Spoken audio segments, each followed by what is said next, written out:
Hello everyone, कैसे हैं आप लोग। Welcome to English Point and this is Kaushal. तो ये हमारी सीरीज है 200 क्लासेस की, और ये छोटी छोटी क्लासों में आपको डेली एक टॉपिक मिलेगा, एक फॉर्मूला मिलेगा इंग्लिश ट्रांसलेशन का। तो चलिए बिना देरी के हम करते हैं शुरू। तो ओके, तो सबसे पहले देखेंगे, तो आज है इसमें सबसे पहला फॉर्मूला है हमारे पास प्रेजेंट इंडेफिनिट टेंस, और प्रेजेंट इंडेफिनिट टेंस में हमें अफर्मेटिव भी बनाना है। ट्रांसलेशन के साथ साथ इसकी और बेसिक चीजें जो हैं present simple tense, present indefinite tense की, वो भी हम जानेंगे, उस पर जरूर ध्यान देना है आपको। तो सबसे पहले देखें कि जो प्रेजेंट इंडेफिनिट टेंस है इसको हम सिंपल प्रेजेंट टेंस भी कहते हैं, सिंपल प्रेजेंट टेंस, ठीक है ना। और ये जो टेंस है ये क्या बताता है, हमारी ये हैबिट्स बताता है, यानी हमारी आदतों वाली चीजें। ये आपका डेली एक्टिविटी जो रोज आप करते हो वो बताएगा। ये रिपीटेड एक्शन बताता है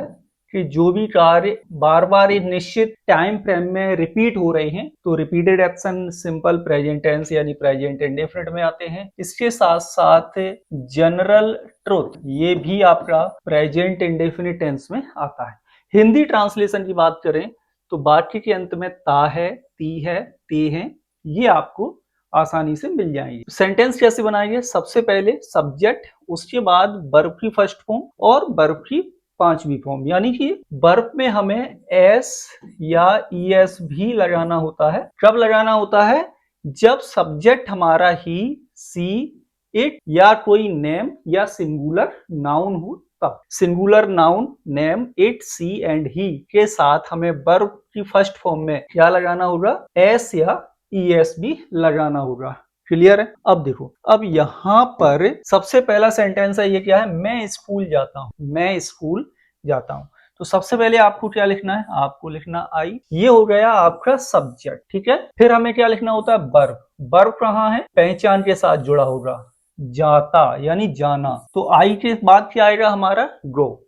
आई के साथ एस या ईएस का यूज नहीं करेंगे, तो ये हो गया। फिर कहाँ जाते हैं, स्कूल, ये हो गया ऑब्जेक्ट। तो क्या हो रहा आपका, ही आई गो टू स्कूल।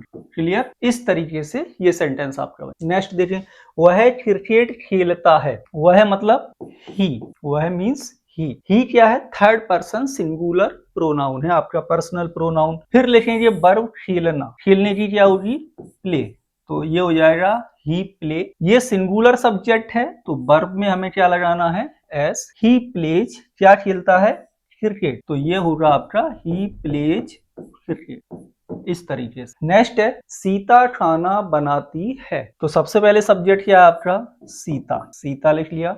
नाम है तो सिंगुलर है। अब आएगा आपका वर्ब। वर्ब क्या है, बनाना। तो खाना बनाने के लिए क्या लिखेंगे, कुक। ये सिंगुलर सब्जेक्ट है, तो सिंगुलर सब्जेक्ट के साथ हम वर्ब में लगाएंगे यहाँ पर एस। सीता कुक्स, क्या बनाती है, खाना यानी भोजन। तो ये क्या हो जाएगा आपका, फूड। तो सीता कुक्स फूड, ये होगा आपका इसका ट्रांसलेशन। नेक्स्ट है, हम अंग्रेजी पढ़ते हैं। हम अंग्रेजी पढ़ते हैं, ठीक। तो क्या होगा, हम के लिए वी, फर्स्ट पर्सन प्लूरल आपका प्रोनाउन है ये। इसके बाद आता है पढ़ना। फिर क्या, ये क्या हो जाएगा, वी रीड, ठीक है। रीड मीन्स पढ़ना। क्या पढ़ते हैं, अंग्रेजी। तो ये क्या होगा, इंग्लिश। इस तरीके से, सिंपल तरीके से आप इनको ट्रांसलेट ऐसे करेंगे। वे बाजार जाते हैं। तो सबसे पहले आपका सब्जेक्ट है क्या, वे के लिए क्या लिखना है, दे क्या हो गया आपका थर्ड पर्सन प्लूरल प्रोनाउन, ठीक है, पर्सनल प्रोनाउन, बे।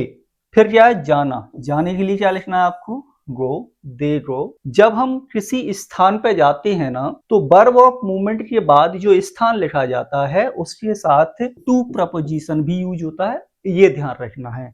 तो ये हो जाएगा, दे गो टू, कहाँ जाते हैं, बाजार। तो यहाँ पर लिखेंगे हम मार्केट, ये हो जाएगा दे गो टू मार्केट।